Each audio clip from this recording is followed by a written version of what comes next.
This camp in Cameroon is home to nearly 50,000 people who fled violence across the border in Nigeria. Naomi's one of them. She was kidnapped by the Islamist group Boko Haram just days after her baby was born and spent 2 months in captivity before escaping. She says as long as you pretended to convert to Islam, they didn't harm you. We stayed and prayed with them, but we were playing tricks on them. What we saw was that they'd cut your throat if you disobeyed, and especially if you were a man, they'd cut your throat if they didn't like you and drink your blood. The militants took Naomi to a cave in the Mandara Mountains, on the border between Nigeria and Cameroon. As the threat has become regional, so is the response. 5 African countries are taking part in the fight against Boko Haram with support from American troops. We're with the BIR troops, the Rapid Intervention Brigade. They've really been at the forefront of the fight against Boko Haram here. This small village on the border with Nigeria was attacked last month. Dozens of Boko Haram insurgents shot into the air and looted shops. In this war, tactics are changing. Now they say Nigeria's offensive is pushing desperate militants across the border to resupply. Before, throughout 2014, they used to carry out huge attacks with vehicles and heavy weapons. And we have no more such attacks. And why haven't you yet been able to then fully defeat Boko Haram? Because very often they are involved in the population, so you don't know who is Boko Haram. There are people you live with in the daylight, but in the night they turn to terrorists. And it's here, in the covered maze of Marwa's market, that it's difficult to tell who's who. Just this summer, suicide blasts killed at least 20 people in the region's biggest city.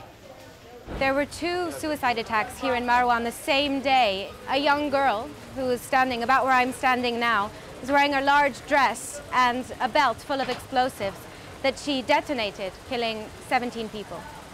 Local policemen investigated the attacks. They say the use of young girls is becoming an alarming trend.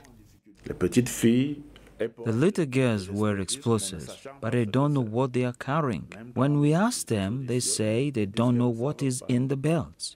So there must be someone else next to them detonating the explosives. Boko Haram has been weakened in the last few months, but it is resilient. Eyewitnesses have told the BBC some militants are blending in with refugees to cross the border, while thousands of others are reorganizing in huge caves inside the Mandara Mountains. This is a new phase in the war against Boko Haram, and African armies will need to adapt.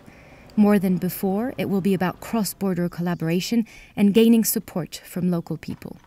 Maud Julian, BBC News, Marwa, Northern Cameroon. My name is Marcia Washington. I'm from Liberia.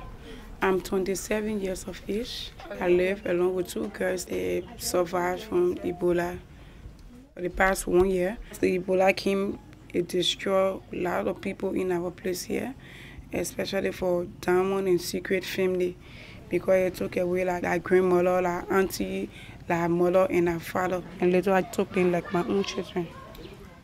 They are not going to school yet because I don't have enough money now to send in to school. Myself, I also been neglected by friends. Even my son father, it came a time, he told me, he said, you are not going to pay attention to me no longer because I took in the children. Even if you don't have the virus, but your relative or someone died from the virus, rather, you'll find out that everyone in the community will get afraid of you. That is the stigma. They can be running away from me. Since I get Ebola, I can go walk up and be saying I hear about my mommy, my auntie. Because they are good children, they are homo. They also helping me taking care of my kids, and I leave them at home with a child and go in the market to sell. I take my fish on my head and pass it around. It's not easy, but I manage to sell some fish to be able to take care of the children. I always carry in the church to encourage them to know God, because I believe that they will become somebody great tomorrow to be able to help myself or my children.